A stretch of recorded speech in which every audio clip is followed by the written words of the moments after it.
Hello and welcome to cEDH Portuguese League.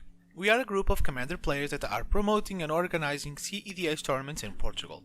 Today, we bring you the first out of 6 matches from our last tournament, Battle for the Plateau, featuring SplitSecond's late piloting Tasigur the Golden Fang. This is a mid-range deck, but it also wins through Thoracle or Ad Nauseam lines.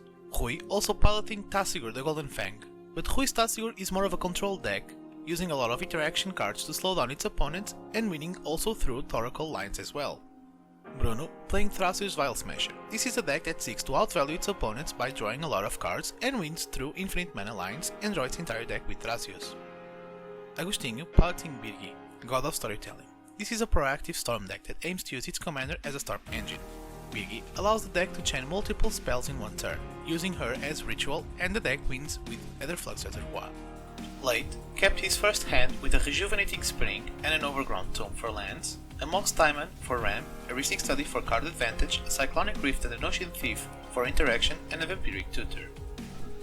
Rui mulliganed once and kept a hand with an Underground Sea, a Polluted Delta and a City of Brass for lands, a Mystic Remora for card advantage, an Arset Reversal and an Oko for interaction and an Intuition. Bruno also kept his first hand with a Gemstone Caverns, a Breathing Pool and an Underground Sea for lands, a Reanimate, a Mental Misstep and a Pact of Negation, and a Ponder for some card advantage. Agostinho mulliganed twice and kept a hand with 2 mountains, a Grim Monolith and a Pyretic Ritual for an early ramp, a Fast Furious, and a Warlord's Fury to start storming. Let the first round begin. Late is starting first, but before, Bruno has a pregame action. He puts a Gemstone Caverns into play, exiling a Reanimate, and Late starts his turn. He plays a Rejuvenating Springs, a Mox Diamond, discarding a Breathing Pool, and passes to Rui. He then plays an Underground Sea and tries to play a Mystic Remora, to which Late immediately responds with a Vampiric Tutor, losing 2 life to put a card on top of his library, and the fish enters the battlefield. With that, Rui ends his turn in hopes to draw some cards. Bruno also plays an Underground Sea and decides not to feed the fish and plays his commander Thrasios, passing to Agostinho. On his turn, he plays a mountain and also passes. Late starts his turn by playing an Overgrown Tomb, taking 2 damage and plays a Ristic Study, triggering the fish. To which Agostinho casts a Crimson Wisps, targeting Thrasios, and this way triggering the fish as well. Rui draws, then Agostinho resolves his Crimson Wisps.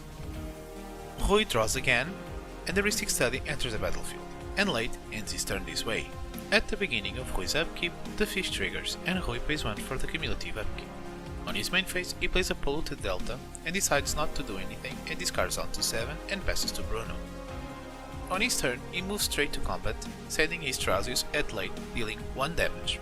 On his second main phase, he plays a Breathing Pool untapped, taking 2 damage, and plays his second commander, Vial Smasher the Fierce, not paying for Late's Ristic Study trigger. Moving to his turn, Agostinho plays a Prismatic Vista, paying 1 life and fetching for a basic mountain. He then plays a Grim Monolith, triggering both Ristic Study and the fish, not paying for either, and after the Grim Monolith enters the battlefield, he decides to pass the turn to Late. On his turn, he plays a Mana Crypt, not paying for the fish trigger, and passes. In his end step, Rui pays 1 life and fetches for a Tropical Island, and moves to his turn. On his upkeep, he decides not to pay for the fish and puts it into his graveyard.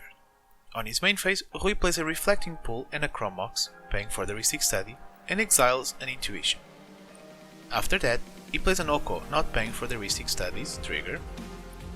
He then activates Oko's second ability, targeting Late's Mana Crypt, but in response, Late casts an Ocean Thief before the Mana Crypt is transformed. The Ocean Thief enters the battlefield and the Mana Crypt is now an Elk. With that, Rui ends his turn. Once again, Bruno doesn't play anything on his main phase and goes straight to combat, this time sending both his commanders at Oko for 3 damage. On his second main phase, Bruno plays a Daughty Voidwalker, triggering its commander and paying for Late's Ristic Study. He rolls a die, and Agostinho ends up taking 2 damage from the Vial Smasher. After that, he ends his turn. Agostinho starts his turn by playing a mountain, followed by an Imperial Recruiter, not paying for the Ristic Study. Since no one has any response, he fetches for a Dragon's Rage Chandler, and he ends his turn this way.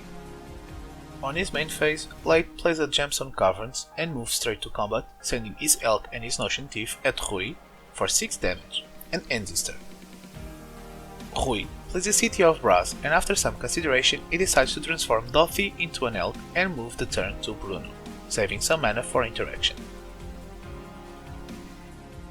Once more, Bruno decides to go straight to combat, sending his Elk at late and his commander at Oko, dealing 3 damage to late and killing the Oko.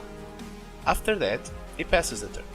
Agostinho, on his turn, moves straight to combat as well, sending his Imperial Recruiter at Rui, dealing 1 damage, and on his second main phase, he tries to play a Furious, paying for the Ristic Study. No one responds, and every creature is destroyed this way. He then ends the turn. Late starts his turn by playing a Reanimate, targeting his own Notion Thief, but Rui plays a Swan Song countering it and paying for the Ristic Study. After that, Late creates a bird and plays his commander Tasigur. Before he ends his turn, Rui takes 1 damage from the City of Brass and plays an opposition agent, allowing Late to draw a card this way. Still, in Late's turn, Bruno plays a Brainstorm and pays for the Ristic Study. Rui then moves to his turn and plays an Overgrown Tomb, taking 2 damage, followed by a Windfall and refusing to pay for the Ristic Study. Late also refuses to draw. After that, the Windfall resolved, Rui then plays a Lodge Battle, paying for the Ristic Study, and moves to combat, sending Opposition Agent at Bruno, dealing 3 damage this way, and passes the turn. On his turn, Bruno plays a Tropical Island and casts a Dockside Extortionist, paying for the Ristic Study trigger, to which Rui immediately responds with Mana Drain, taking 1 damage from the City of Brass. Not being able to pay for the Ristic Study, Late draws a card and the Dockside Extortionist is countered this way. Bruno then proceeds to play a Birds of Paradise and passes. Agostinho, on his turn, simply plays a Great Furnace and ends his turn in case interaction is needed. Late begins his turn by playing a Sol Ring, followed by an Underground Sea and also a Lotus Petal. After that, he also plays a Talisman of Dominance and decides to push his luck a little bit further by playing a Seedborn Muse. Bruno is now forced this way to play its Pact of Negation to counter the Seedborn Muse. Still, since he can't pay for the Ristic Study trigger, Late draws yet another card and lets the pact resolve. On his combat phase, Late decides to throw everything at Rui, dealing 6 damage, and ends his turn this way. Rui moves to his turn, and on his main phase he gets 2 colorless mana from the Mana Drain he cast earlier on the Dockside.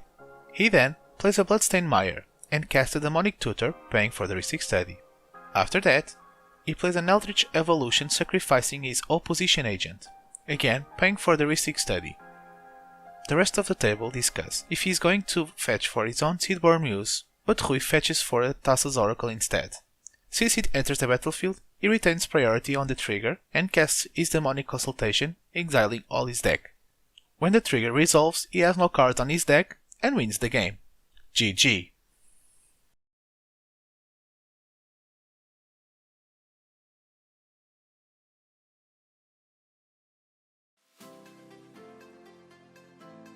Rui was the winner of the first feature table. Congratulations!